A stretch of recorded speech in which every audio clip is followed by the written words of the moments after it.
Yes, it's the Sustainable Futures Report. I'm Anthony Day, and it's Friday the 15th of May. Welcome. This week's theme is fusion, clean energy from nuclear fusion. I spoke to Michl Binderbauer, CEO of TAE Technologies, about the particular angle of research that his organisation is following. I call this episode Solar Cells on Steroids. You'll see why.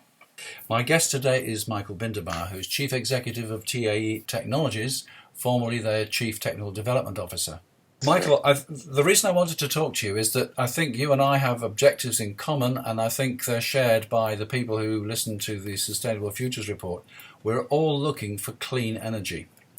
And the particular search that you're following is fusion energy. Now, before we get into the technicalities, can you just tell me a little bit about your organisation, and then we can look at the differences between what you're doing and what other people are trying to do? Sure, more than happy to do. Well, so TAE Technologies is a company that was really founded with exactly what your introduction said, with sort of the intent to really make a difference, in particular to carbon emissions when it comes to, energy generation and the impact that has globally on climate change. We started as a company in about 1998, and that frankly is predated by almost a decade of work that I was privileged to do with one of the most amazing guys in the field of fusion physics and plasma physics in general at the University of California, Norman Rostocker. And Norman and I began working on a very different idea towards fusion, with the intent to actually meet exactly this objective of clean. And clean here is not just towards the idea of no carbon pollution, but inclusive of no radioactivity, no other harmful emissions or byproducts of any kind, no long-lived waste stream, things like that. And that gets you off very quickly to a very different direction than where fusion today is trending. And so the company's mission over the last 20 years has been to take that vision off the paper, if you will, and turn it into functional reality. And it's a journey of endurance, if you will, through lots of challenges that frankly were less physics as they were in the areas of technologies, support technologies. And we can get into what that all is. It's a sobering learning curve of what you need to do that. And The company has amassed an incredible group of folks to help make that happen. And so today we're here with about 200 people doing that. Right, okay. So we're talking about nuclear power, but of course, traditional nuclear power, which has been established for over 60 years now, is nuclear fission. And you're talking about nuclear fusion. Now, The thing about fusion, leaving aside the dead ends like cold fusion, fusion has been, as you say on your website, ready in 20 years for the last 50 years. This is the problem. Scientists can see it should work, but there are lots of people across the world working on it, and they can't yet actually make it work to the extent that you get more energy out than you put in. So where are you leading us? Yeah, that's absolutely right. I mean, I always like to say it's nature's preferred source of energy. I mean, it works, right? You just have to look up at the sun every day. The difference, of course, terrestrially is we don't have the massive amount of gravity that the sun takes advantage of to hold the stuff together. So we have to resort to other things here. That's been extremely challenging. Now, you alluded to the sort of, and it depends who you talk to. It's 20 years forever, or it's 30 years away forever, or 50 years. But the reality is that, it is extremely challenging, but we have made dramatic progress in lots of technologies that I think are going to be very critical, or that we now know are critical to make this happen. Okay. And that's a big driver. That's a big difference from where things were, even 10 years ago. And I think it's that more than anything that one of us here, and when I say one of us, I mean the whole collegium of people working in fusion, public and private, is getting very close this time, and it's real. Right. Okay. Now, I'm no scientist. I know scientists do listen to the podcast, but I know a lot of people are like me and they're not scientists. So let me ask you a dumb question, first of all. Nuclear fission, conventional nuclear power stations create heat to boil water, to raise steam, to drive turbines, to turn a generator to make electricity. Is the Yeah. objective of fusion to create heat, or is it a completely different way of actually producing electricity? So this is a good question. So this depends. So the mainstream, and I would say also us in generation one, is exactly like that. That is, it's just a different heat source, right? Uh-huh. Instead of boiling, instead of cooking coals or gas or something, or in the case of nuclear fission, splitting atoms, here we're fusing atoms, and that generates heat, and that heat can be used to drive a thermal back end of a plant, as we call it, which is what you described, the heat exchangers, the turbines, and so on. In the case of fusion, there is an option in the kind of fusion that we're working on to get beyond that. In conventional fusion, it'll still go through a intermediary heat process. And we will start there as well for various reasons. We can get into why that makes sense as a first adoption. But ultimately maybe with a delay from first plant of fusion that we think of, maybe a decade after, we would move to something that could directly convert, which would mean that you would have something that looks more like a solar cell on steroids surrounding the fusion core, and then you could directly extract energetic light coming from the fusion. That's in fact how the energy emits initially, in our case, and then you could drive that through this direct exchange process, and so it would eventually get rid of all the turbo machinery and the moving parts. That's really interesting because, of course, the turbines and the magnetos are 19th century engineering, aren't they? And here we are in the 21st century. Yeah, I have a good friend who is a highly respected guy in fusion and other areas, and he always says, "This is James Watts's technology. It's your backyard, right? I mean, you guys came up with this, in the 18th century, and we still are more or less stuck on that in a way. I mean, it's gotten obviously a lot more sophisticated, and the efficiencies are good and so on. But yes, this would be an attempt ultimately by us to step well beyond that. Not, as I said, generation one, but generation two." Okay. Right, you are researching Interfusion, and so are people across the world. There is a major European initiative in France, the ITER, but I understand Yeah. that you're using different technology from the technology that they're working on.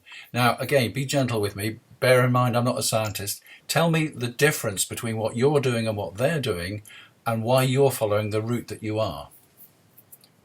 Yeah, good question. So this is a simple question with I'm afraid, or could become a very expansive answer. I'm going to try to stay away from that as best as possible. But if you look at it, so the first aspect to understand is that terrestrially there's a limitation of what kind of fuels we can work with, and that's different than what happens in the stars. As I said earlier, the stars have all this gravitational advantage, right? That they can create pressures in the center, and you can get to very high densities and packing ratios of particles, and then you don't need very high temperatures, and you can actually cook a lot of different atomic reactions. Now, terrestrially, we can't quite do that. If I first step back and say, what is the problem? The problem is basically you've got to get to very high temperatures before these atoms want to collide violently enough that you can get any fusion. So that's one aspect. And then, of course, the rate at which you can have these reactions occur has relatively low probability. So you need to try to put as many particles together as close as possible. You got to keep them hot, and then you got to keep them there long enough that there's a high chance that a lot of these will actually fuse and produce energy. So that's your problem. And if I repackage that in a kitchen model, I would give you an example. Like, think of a ball of very oozy jello held together with a bunch of rubber bands. As sort of a good analogy of what we're trying to do, and what most, in fact, you refer to either the same thing. These are all magnetic fusion ideas. So what happens here is basically we use some form of magnetic field structure to compress and hold together this oozy ball of jello, if you will, instead of gravity like the sun does. And it turns out that terrestrially, with the technology constraints with magnets and so on, we can only bring up so much pressure, if you will, to hold things. And this puts you then into a constraint set that says there's only certain things you can do. And so if you look at the bookshelf of potential fusion reactions, it settles very quickly on terrestrially to a handful of things we can do. And it's interesting, though, because there is a spectrum of opportunity and derivative of that various interesting consequences. So the world at large, meaning pretty much everybody but TAE Technologies, is pursuing a cycle called deuterium-tritium. Now, what is that? Those are just two forms of hydrogen. And then you bang them together, and then you get out of that helium. And you also get, and this is the concerning point, you get a neutron. And if you know a little bit about nuclear, read about fission, for instance, then you'll know that that's the same thing there. You get neutrons, and these neutrons propagate in the case of fission, the fission process. Here, they're much more energetic neutrons, and what that does is it just causes damage to materials. It's like billiard balls hitting a surface, and so you have a metal, for instance, which has, let's say, a very nice orientation of atoms. The billiard ball hitting these atomic sites, they're kicking them out, and over time, with enough bombardment, the integrity of the metal fails, and then you have to replace these parts. And so in the power plant, in the fusion power plant, the typical conventional ideas that people are pursuing, there's a severe limitation based on material strength and survivability that is a big concern. It's a cost impact, a practicality impact, etc. So that's one aspect, but that's the fuel cycle that everybody pursues. And why are people pursuing that? Because it's the quote-unquote easiest to cook. And to put that in perspective, that will probably raise the hair of a few people that are listening in. You need about 100 million degrees to cook this fuel. Okay, so put in perspective, the sun of the core of the sun is about 15 million degrees. So this material will have to get to about 100 million degrees, held together by a collection of rubber bands, if you will, right? Which magnetic fields you can think of sort of like rubber bands, and then it's held together there, and it cooks at 100 million degrees, and that's the easiest opportunity humanity has to do this. What we're pursuing is much higher temperatures, about 1 billion degrees. Wow! And so you're stepping up a factor of 10, roughly speaking, and that's considerably more difficult. But why would you want to do that? Well, first of all, our fuel cycle is called hydrogen boron.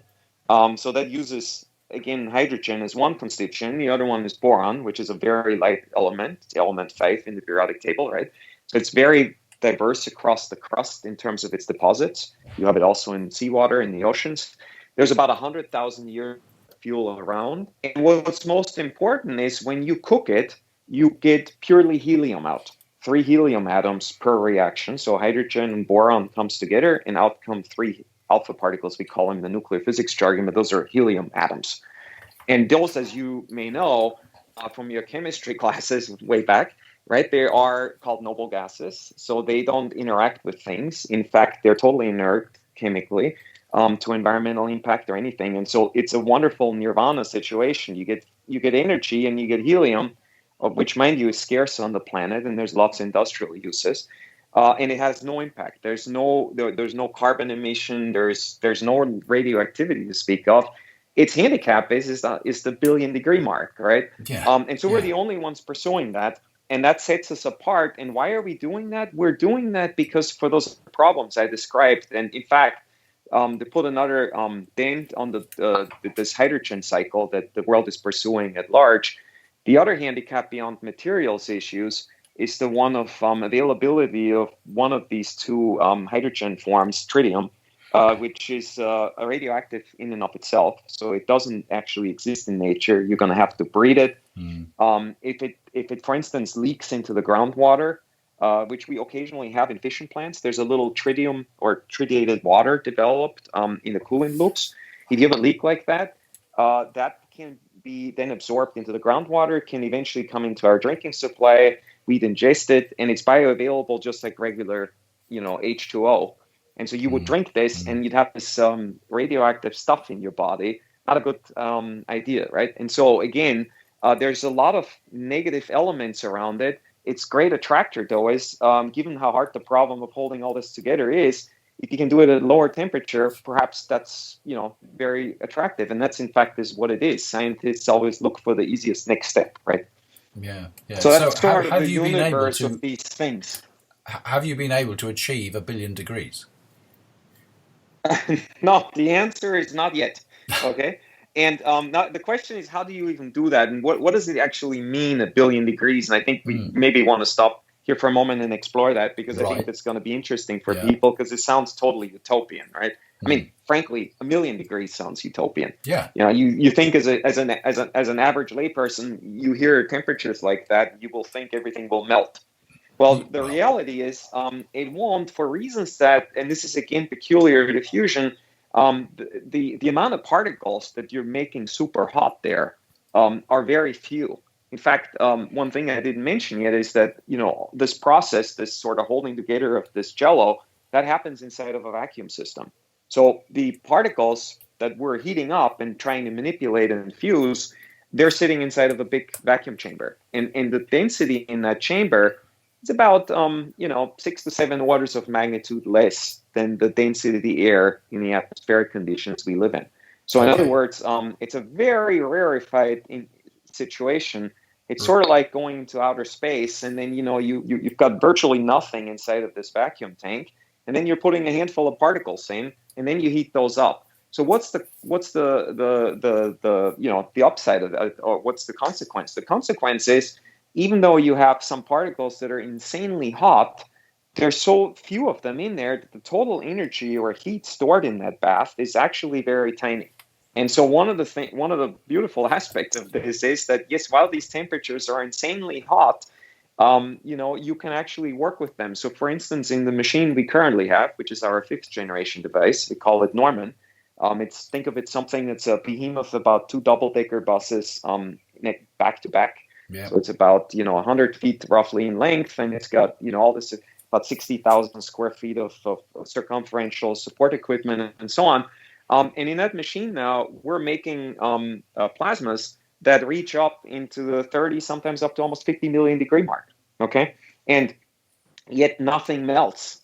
And the reason it doesn't is because there are very few particles in there that get that hot, and when they contact the metallic surface, they actually will cool down instantaneously. There's so much more capacity in the surrounding stuff to absorb that tiny amount of energy that it instantaneously cools out this plasma inside. And so in a way, you can think of the problem, one of having to protect the interior from the surroundings. It's not the opposite, right? Okay. And so it's not the same as when you think of your hand touching, a 1,000,000 degree stoveplate. That'd be a very different problem. But look, you're bombarding these particles. You want these particles to fuse. When they fuse, they give up heat. The heat is what you want. Now you've got these particles in this vacuum environment. How do you actually get out the heat that you're trying to obtain so that you can actually make use of it? Very good question. So what happens is, and this is true for most of the ideas in fusion, right? That the material will fuse. Einstein's famous formula describes the energy gain there, right? Equals mc squared. So you're trading the primary constituents that go into the reaction for the daughter generation that comes out, and that daughter generation has a tiny amount less mass, and that mass converts to energy. And most of the energy in fusion initially comes out in the form of two forms. It's either energetic light or it's energetic particles of some form. So in this conventional type that I was describing earlier, most of it comes out in the form of energetic particles, which are in this case neutrons. And these are those little billiard balls I was talking about that will bombard the surface.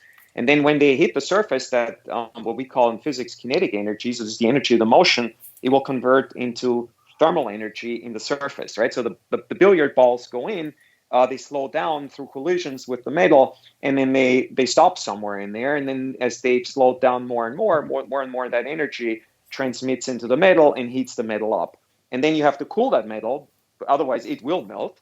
And the way you would do that is you pump some coolant through it, right? And this is then very similar to what you would do in the surroundings of a fission reactor core or any of these other technologies. You'll have a working fluid. Could be as simple as pressurized water, or something more sophisticated as they use today, these gases that can transfer heat more efficiently, and then it runs through the turbine and so on.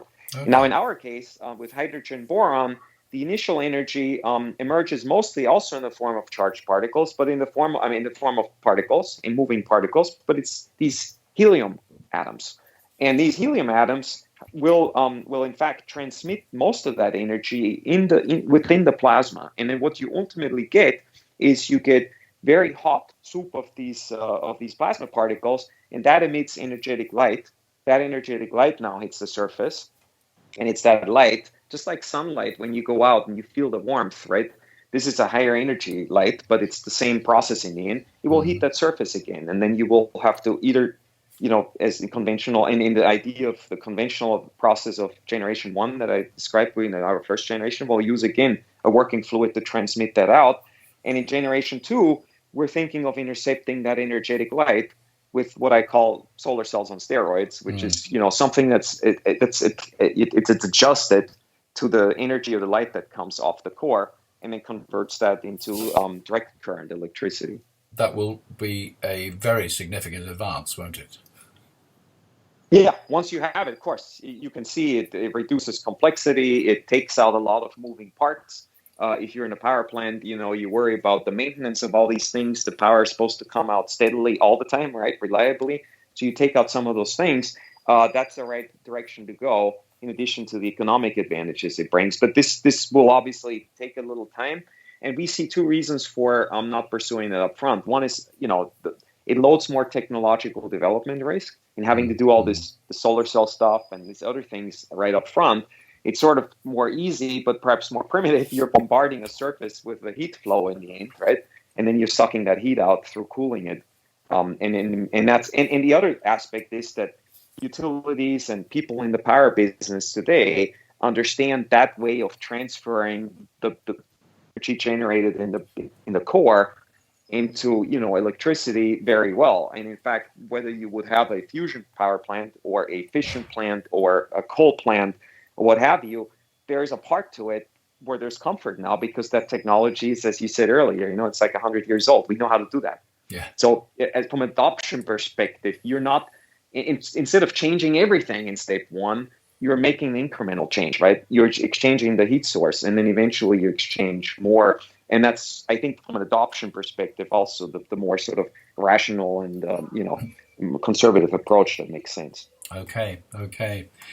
Well, are you prepared to commit to an estimate? Do you think that we are actually in the final 20 years or even the final 10 years before success is achieved?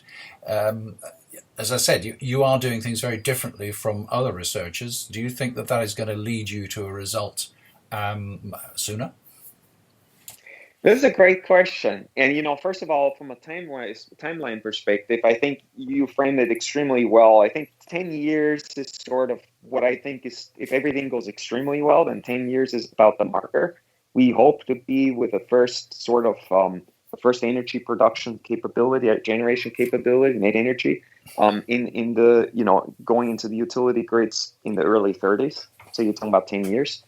Obviously there's lots of elements to that. One is the science risk itself, which we feel very comfortable now that we have a very good path to do this. I mean, as I said, we've been 20 years developing, obviously, science, but also technology to support that. And today we're at the maturity stage where I think, there's no longer the naivete of not understanding the fulsomeness of the mountain you have to climb. It's this classic thing. You start climbing, you don't know, you're in the fog. The fog clears and you suddenly see the summit is way higher up than you had anticipated. That's no longer the case. We do understand what's left to be done.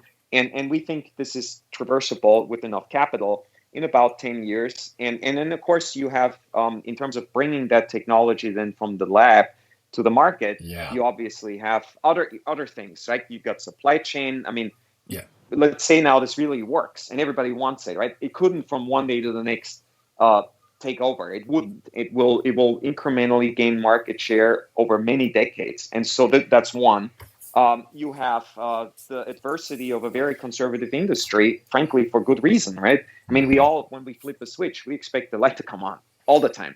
And they know that, and they have to therefore be very careful in adopting things that are yet unproven in terms of, even if they work for a while, but reliability is a big deal. Yeah. So I think those are the kind of handicaps, so it'll take a while.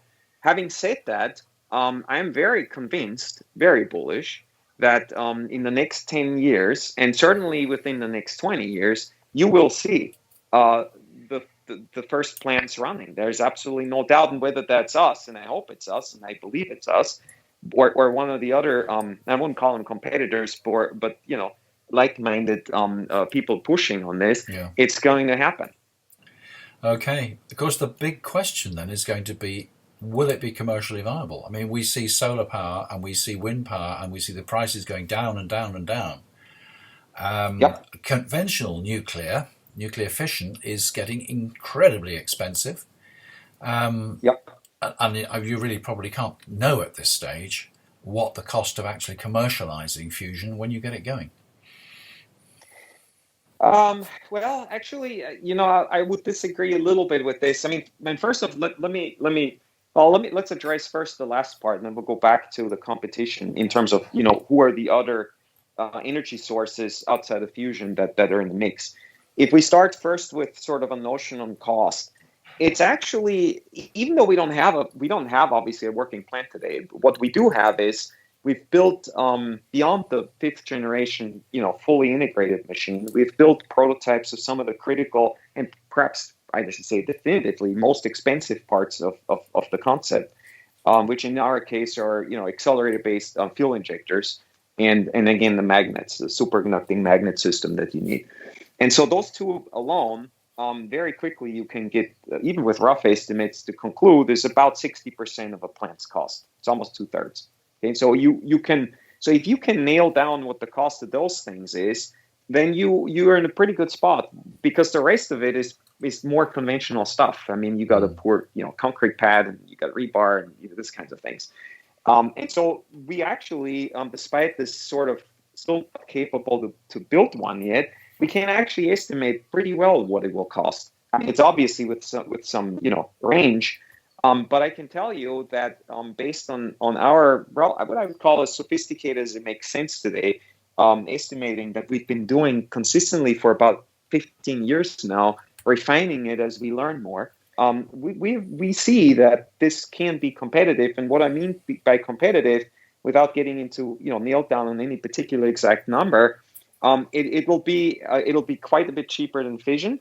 It's going to be more than I think. For instance, living in the U.S. here, we always have as our lowest benchmark is natural gas, right? I know Europe, of course, that's quite different. For instance, first of all, the geopolitical issue with gas coming from Russia, but the price of gas is higher. Australia price of gas, for instance, is higher too. So it depends regionally, but we look at that, we're somewhere between the low end, which for us is defined as gas, or now perhaps some of the renewables trending down. And then on the other end, you have, of course, as you said rightfully, fission being extremely expensive. We think we're going to be a lot cheaper. We have to basically amortize the cost of deploying this facility. The maintenance aspects are not very different than conventional plants, nowhere near fission. There's no radioactive waste to contend with and so forth. You therefore don't have the safety overhead and cost that comes with that. You also don't have some of the environmental impact, right? So if you're looking fast forward a little bit, the world is trending into, I think, an emergence of carbon taxes, for instance. And I wouldn't even say we have to rely on those. What I described to you now is an economic picture that can actually exist without the carbon taxes and be successful. But when you put carbon taxes on top of it, then these plants become extremely attractive. And I believe that likely will be part of our future, whether we like it or not. And then the other aspect to your question, so this is sort of the economics. I think we're in the ballpark. We're not the cheapest. We're far from being the most expensive. We're somewhere in the middle. And now you have to overlay to that, of course, the capability. It's as I said, it's no carbon output. It doesn't cause long-lived radioactivity. There's no waste stream. I mean, the waste stream you want to harvest, which is the helium particles. You have no supply constraint on the fuel. There's 100,000 years roughly of boron available, and of course hydrogen a lot more. And those are at price points where it's a commodity product. Where's boron used in in circuit boards and detergents? It's a commodity product, industrial scale, mined by the metric ton. So there's no impact on any of those things.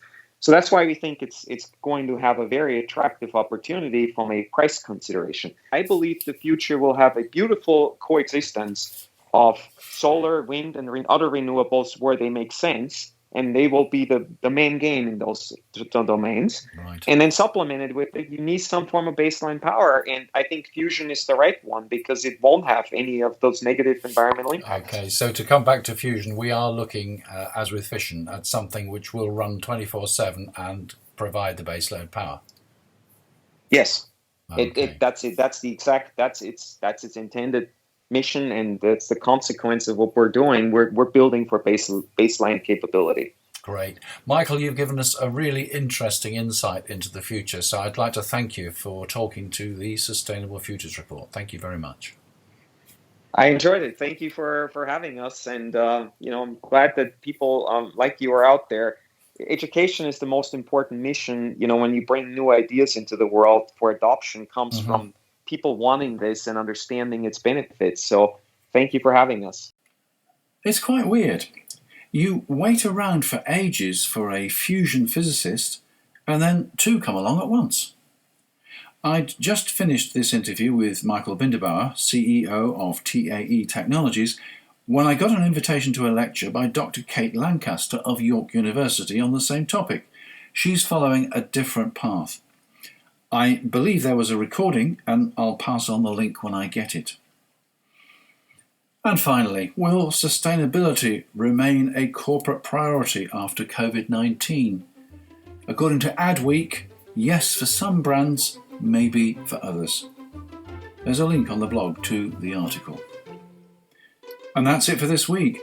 The Sustainable Futures Report's reach is increasing all the time, and I'm frequently being approached to carry interviews like the one you've just heard. In fact, I've got 3 more lined up, and I may have to run extra episodes just so the topic is current. So, as usual, there will be another Sustainable Futures Report next week. You might even get 2. Have a look at patreon.com/SFR, that's patreon.com/SFR, if you're not already a patron. And maybe give me a little something for my trouble. I'm Anthony Day. That was the Sustainable Futures Report. Until next time.